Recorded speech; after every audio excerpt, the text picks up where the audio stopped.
Hi, everyone. Welcome back, and thank you for joining me. I want to tell a little bit of my testimony, my story about how I came to be a follower of Jesus Christ. And like most people, my story is unique, although there are similarities to everyone else.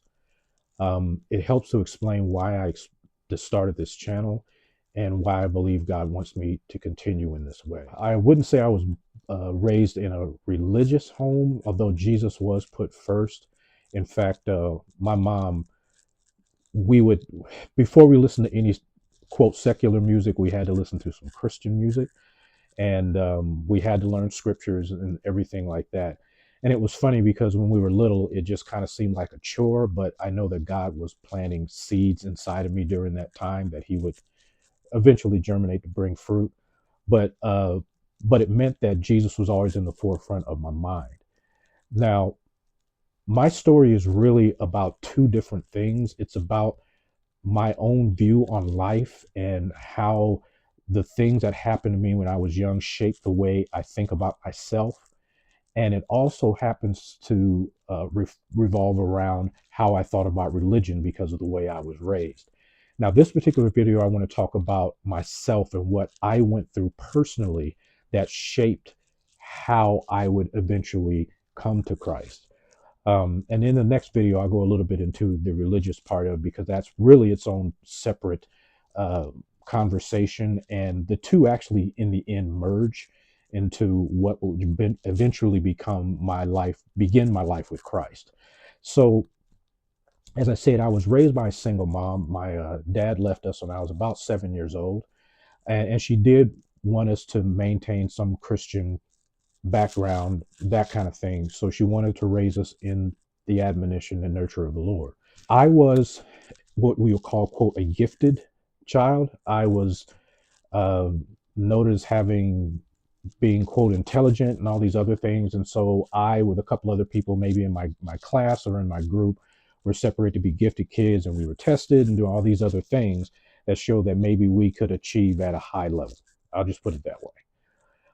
Because of that, I felt sometimes isolated because at that time, I don't know what it's like now, but at that time when I was growing up, this is back in the late 60s, early 70s, it gave you a kind of a stigma. And you were thought of as one of those people. You know, you're one of the ones that were special and more special than everyone else. When in fact, that was not the truth, but that's the way you were made to feel. And it didn't really affect me too much when I was younger. It was maybe more when I got to maybe fifth grade when I started to notice that I started to feel a little isolated from it. And from that point on, it began to kind of snowball into a place where, in the end, when I got into my teenage years, it actually turned into a very deep depression. Now, the skills that I had, I was always an artist. And so I actually have photographs in a magazine from, I was actually chosen of the elementary group to draw a picture when the Children's Memorial Hospital here in Long Beach, California was built. I was 7 years old at that time. Uh, those type of things in fifth grade, our whole class was taught by my teacher back then to do creative writing, and I and another Kevin at the time were pointed out as being the best at it and encouraged me, and I started writing. And so that was another one of those skills that people said that I had, and I was able to write for the school newspapers and other things. And so those are things that rooted and grounded me as I was growing, but I still had this isolation because this continual idea of being gifted put me in a place where I had fewer and fewer friends as I went along. And the other part of that is, I don't know about other cultures, but in the African American culture, during that time, we were always told that we should reach our potential, that we had potential. But in my case, no one ever actually told me what that was. It was never defined for me. I never understood what that meant to reach my potential. So I had a conflict and confusion in my mind about what that meant. And so I knew I had some talents that people talked about. I knew I had, quote, potential, but I never had a focus on what to do with those. And so there was always confusion in my mind, always a sense that I could never achieve because I never knew what to achieve. And and a sense of being isolated because of, quote, the giftedness, I began to grow more isolated. So I keep using that word, but that's the only way I describe it, as a real isolation. And it really began to come to a head really when I became a teenager, my preteen years, and certainly when I became a teenager. Um, and I had a lot of conflict in my mind. And at one point, it got so bad that I went into a very, very deep depression that started when I was about 15 years old and lasted till I was about 20. And that depression meant, for me personally, sleeping a lot, not eating a whole lot. I managed to get good grades, but if things weren't going exactly right, then my grades would slip a little. Now, I did okay through high school. I did well enough to get into college, but I can't say I excelled. I didn't, quote, reach my potential. But all of that was having to do with all the things surrounding me and what was going on inside my heart and inside my mind. I didn't have a sense of who I was. I didn't have a sense of where I belonged. I didn't have a sense of what I could possibly do with my life. And it was really the sense of not belonging that really ate the most in my mind, because I felt alone so much during that time. And of course, when you feel alone, you begin to feel things that you don't really belong, even where you should. And it does bring you to a place of depression. Now, that place of depression got to a point at one point in my life where I was suicidal. At first, I wanted people to know how sad I was, but eventually, when I didn't feel like anyone was listening to me, I just felt like I had no one telling me not to do it. So I'm just going to go ahead and get this done. And this was when I was in college, and things weren't going well up there. I was not prepared to go to college. I wasn't mature enough. Um, I had, because, quote, the giftedness, I had it pretty easy in school. I was able to get grades without even studying. That's the way it was. And that's not a boast on myself. It's just my mindset was, oh, I can get through this. Well, when I got to college, it wasn't so easy. And so there was a lot more studying done, and I was not prepared to do that. And so that put me into a deeper depression. And I remember very distinctly my roommate at the time, he met a young lady and they got close, and he would go to her parents' house for the weekend. They owned a farm out not far from where we were, and he would spend the weekends over that farm. So I knew every weekend that I would be alone. And so I decided one day that I was going to slit my wrists and I was going to hide in my closet in my room, so that when he came back after the weekend, I would have been long gone. And I planned it out because I didn't want anybody to find me. I just wanted to go. I was tired of the pain. I was tired of feeling alone. I was tired of feeling like I had no way out. And so that was my point, I thought, of no return. And it was funny, at that time, we had one of those stucco ceilings.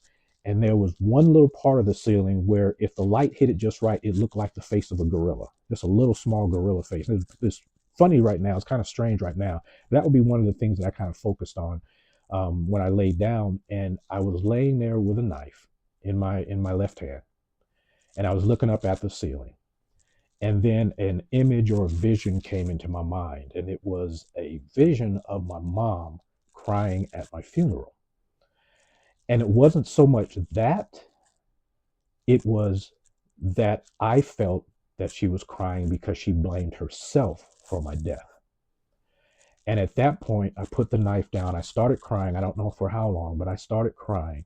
And after I had finished crying, I made a personal decision that even though I still felt like crap, I wasn't going to allow my mother to have to feel that.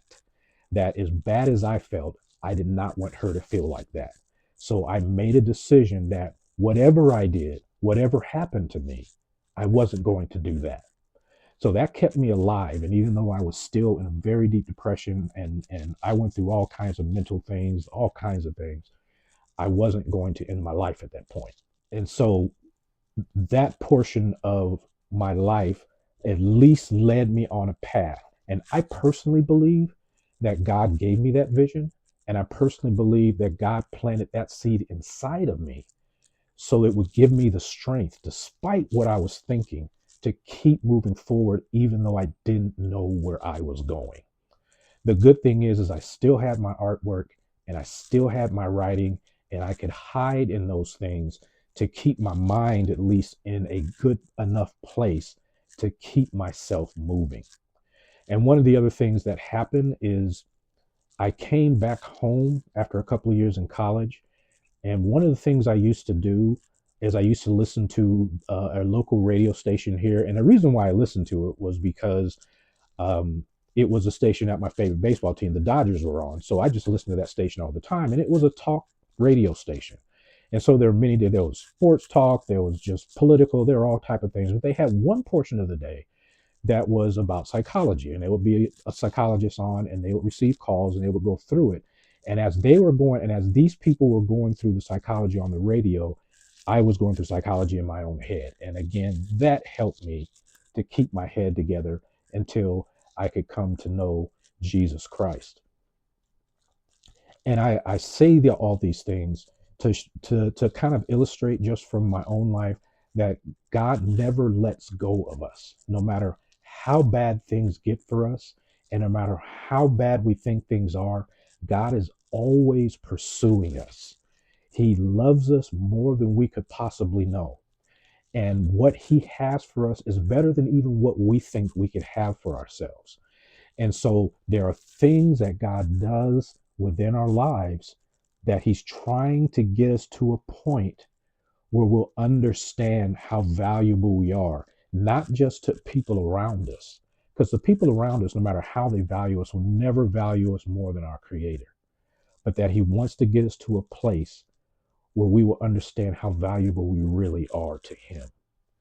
So the second thing actually that goes along with my journey is the religious aspect. Now I'm going to talk about that in the next video, because the religious part of it, um, aside from the emotional part, is actually a little funnier than this, because there's lots of things growing up in an African American community. There's lots of spooky things that go with it, and some superstitions that we have, and it's kind of funny. But all those things, I believe, are seeds that God sowed into my life to bring me to a place where giving my life to Christ actually made sense. And even when I gave my life to Christ, it was one of those spiritual moments that I'll describe. But I wanted to do this video just to kind of introduce you more to myself and how I got from there to here. And that this, my journey, I hope that God will speak through that and begin to encourage some people, whoever that is, because that is who we are. I am an open book, and I hope that book will be read by someone to maybe encourage them. So again, I hope to see you next time. God bless.